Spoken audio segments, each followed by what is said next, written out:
Many thanks for your time this evening. Let's perhaps start with the economic transactions that we saw in September and really what the data is telling us.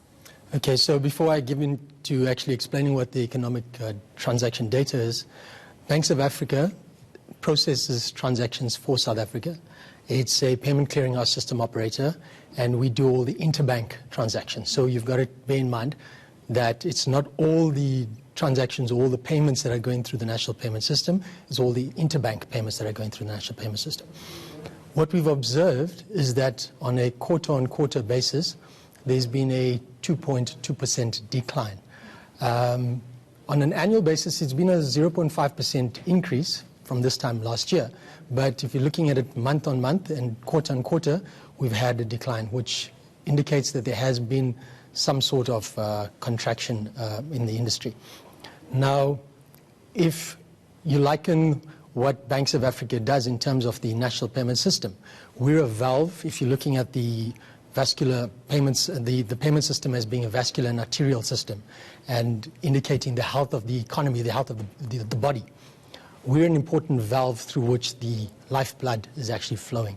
So what we're able to do is we're able to give an indicator of the health or the trend in which the health of that body is going and the direction in which the health of the body is going. So from what we're looking at from a data perspective, it demonstrates that the body is not as healthy as it could be, and that there are potential things that might need to be done to alleviate it. Yeah, let's stay with the analogy of the body. Which parts of the bodies, which sectors are being most impacted by the depressed economy, if I could say that?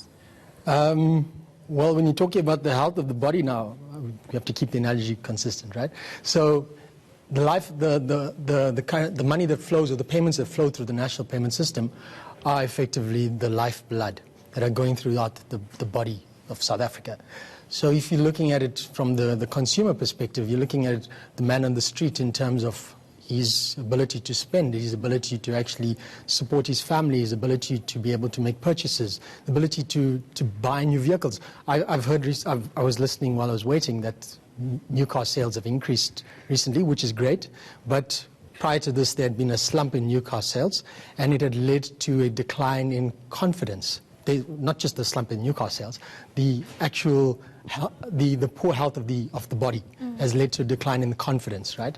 And you're going to find that people are going to be spending less, people are going to be looking to not pay as much into their commitments and their obligations and so forth. And so ultimately it's going to have this vicious cycle. This can be stemmed.